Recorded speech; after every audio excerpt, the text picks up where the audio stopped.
ఎప్పుడైతే గుంటూరు నుంచి హైదరాబాద్‌కి వచ్చారో, హ్మ్. అప్పుడు హైదరాబాద్, ఇప్పుడు హైదరాబాద్ కంపేర్ చేస్తే అండ్ డెవలప్ బాగా అయిందనుకుంటున్నారా? According to you? ఏంటి డెవలప్‌మెంట్ నాకర్థం కాదు. కొన్ని ఆహ్, రోడ్లు, కొంచెం బిల్డింగ్‌లు, కొన్ని పెద్దవి, కొన్ని చిన్నవి, రోడ్లు, కార్లు ఇయన్నీ ఇయన్నీ తలుపులు ఇయన్నీ పర్మనెంట్ కాదు. అలాగని చెప్పి అవన్నీ నథింగ్ అని చెప్పి కొట్టి పారేయలేం. వాటికి ఒక సర్టెన్ వాల్యూ ఉంటుంది. But not at the stake of spoiling the nature, not destroying the nature, suffocating the nature. ఈ మాత్రం తలుపులు ఇంకెక్కడ కట్టడానికి ప్లేసే లేదా? హైదరాబాద్, సికింద్రాబాద్ లేదంటే ఇంక ఊరు బయట ఇంకెక్కడ ప్లేసే లేదా? దాన్నే విజన్ అంటారు. ప్రీవియస్ గవర్నమెంట్‌లో అంటే నేను చూసిన నా ఎక్స్‌పీరియన్స్ చెప్తున్నా. హైదరాబాద్ నేను ఫస్ట్ టైం వచ్చిన టైంలో సీక్రెట్ లేకు అదేదో ఉంటదంట జాగ్రత్త. రాత్రిపూట 5 సాయంత్రం పూట 5 దాటితే అదొకలాగా ఉండేదనమాట. ఇప్పుడు దీని ప్రోగ్రెస్ అంటామా? నాకు తెలిసి నేచర్ డిజైన్ 183 ఏకర్స్ ఇప్పుడు అంటే టైం పీరియడ్ నాకు కరెక్ట్‌గా తెలీదు. ఏ టైం పీరియడ్‌లో అయితే ఉందో న్యాచురల్‌గా అది ఫార్మ్ అయింది. ఒరిజినల్ నేచర్ రిసోర్స్ 183, 185 ఏకర్స్ అని విన్నా. అది తప్పో కరెక్టో ఒకసారి డేటా తీయండి. ఏ టైం పీరియడ్‌లో ఎంత ఉందో, అసలు ఫార్మ్ అయినప్పుడు ఎంత ఉంది, ఎక్కడ దాకా ఉందో లేకు. అంటే ఎవల్యూషన్‌లో లోపలికి వచ్చేస్తాం, జరుగుతాయి ప్రోగ్రెస్ అని చెప్పేస్తాం, కట్టేస్తాం అంటే not at the stake of అది ఎవరి కోసం? నేచర్‌ని డిస్ట్రాయ్ చేసి నువ్వు దాన్ని ప్రోగ్రెస్ అని ఎలా అంటావు? కేబుల్ బ్రిడ్జ్ కట్టకపోతే హైదరాబాద్‌కి జరిగే నష్టం ఏంటి? ఆ బడ్జెట్‌తో నీకు వేరే ఏం పనులు చేయలేం. అక్కడ కేబుల్ బ్రిడ్జ్ కట్టకపోతే నష్టం ఏంటి? ఇక్కడే బిల్డింగ్స్ కట్టకపోతే నష్టం ఏంటి? ఇంకెక్కడ ప్లేస్ లేదా? కేబుల్ బ్రిడ్జ్ అవసరమా హైదరాబాద్‌కి? బయట ఇంకెక్కడ బ్రిడ్జ్‌లు ఎక్కడ ట్రాఫిక్ జామ్‌లు అవ్వట్లేదు, ఇంకెక్కడ బ్రిడ్జ్‌లు కట్టాల్సిన అవసరం లేదు. అసలు స్టేట్‌లో బడ్జెట్ కొరత అసలు లేదు. విచ్చలవిడిగా నీకు అసలు ఇప్పుడు ఇదే ఇంపార్టెంటా? ఒక బ్రిడ్జ్ కన్స్ట్రక్షన్ అండర్ కన్స్ట్రక్షన్ ఉన్నప్పుడు ఎన్ని రకాల జీవులు ఎన్ని చచ్చిపోయి ఉంటాయి? అంత అవసరమా? అది మీకు ఎలా అనిపిస్తుంది? హైదరాబాద్‌కి ఇప్పుడు వరల్డ్ మ్యాప్‌లో కేబుల్ బ్రిడ్జ్ హైదరాబాద్‌లో ఉంది అంటే ఇప్పుడు హైదరాబాద్‌కి ఏమైనా 2 పాయింట్స్, 3 పాయింట్స్ పెరుగుతాయా? ఎవరైనా ప్రపంచం మొత్తం చూసిన వాళ్ళు ఏమన్నా 1 లైక్ 2 లైక్స్ కొట్టి ఏమన్నా డొనేట్ చేస్తారు, ఏమైనా పెరుగుద్దా? ఓహో టూరిజము అది ఇది లుక్కు ఆర్భాటం. రియాలిటీ అది కాదు తమ్ముడు. మృగం చెరు ఒక టైం పీరియడ్లో ఎంత టెంపరేచర్ రికార్డ్ అయిందో ఉంటాయి కదా స్టాటిస్టిక్స్.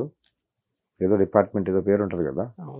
20 సంవత్సరాల క్రితం ఎలా ఉండింది, ఇప్పుడు ఏంటి? తీయండి స్టాటిస్టిక్స్. ఏ గవర్నమెంట్ ఈ గవర్నమెంట్ ఆ గవర్నమెంట్ పేరు చేయటం కాదు, బ్లేమ్ చేయటం కాదు. అది ఆ ప్రాసెస్ ఎలా ఉంటుందో అది అవుద్ది. కానీ ఇప్పుడు ఏం చేయగలుగుతాం? దాన్ని కాంపెన్సేట్ ఎట్లా చేయగలుగుతాం? దాన్ని రిపేర్ ఎట్లా చేయగలుగుతాం? దానికి maybe one of my priorities save Durgam Cheruvu, let దుర్గం చెరువు బ్రీత్. ప్రాబ్లీ ఈ నినాదాలతోటి కొంచెం ఇప్పుడు కోర్ ఫోకస్ ఇప్పుడు దీని మీద ఉందేమో. Part of the process. Sir ఇప్పుడు మీరు అక్కడే హైటెక్ సిటీలో అక్కడెక్కడే ఉంటారు కదా. కుమారి అంటే ఫుడ్ తిన్నారా మీరు ఎప్పుడైనా? నేను ఒక్కసారి కూడా తినలా. ఎందుకని?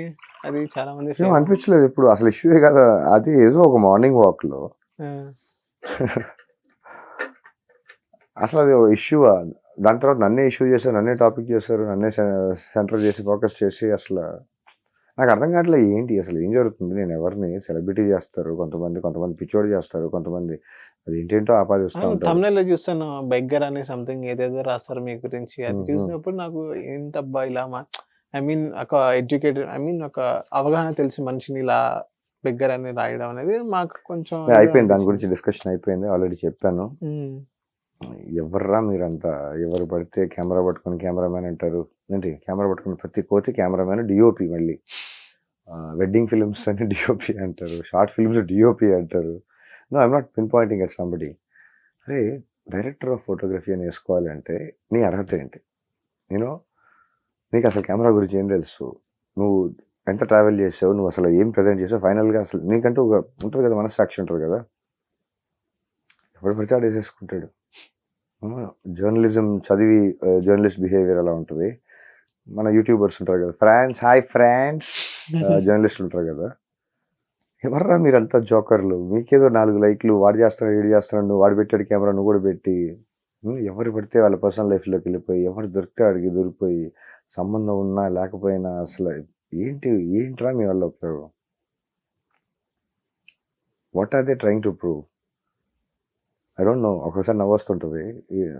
కోపం ఎందుకు వస్తుంది? ఇప్పుడు యూనో ఫ్యూ డాగ్స్ హౌండ్స్ అని ఒక బ్రీడ్ ఉంటుంది కదా, వాళ్ళకి డాగ్ రేస్ పెడతారు కదా. అవును. దాంట్లో ఒకసారి చరిత్రలో చాలాసార్లు ట్రై చేసి ఉంటారు. ఒక ఫేమస్ ఫోటో ఒకటి ఉంటుంది, చీతా కూడా కూర్చొని ఉంటుంది.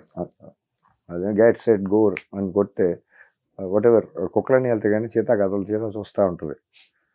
చీతాకి తెలుసు ఆ చీతా అని, కుక్కలకి తెలియదు అది కుక్కలని కనీసం.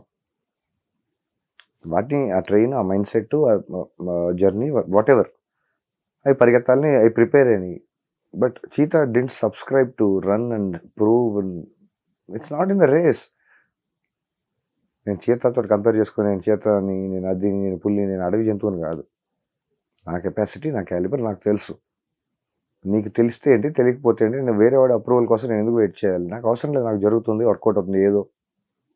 I'm not here for anybody's approval, I'm not here for somebody's certificate. అది స్టాంప్ వేస్తాడా, సంతకం పెడతాడా? No, I don't need it. I don't judge anybody and I don't let anybody judge me.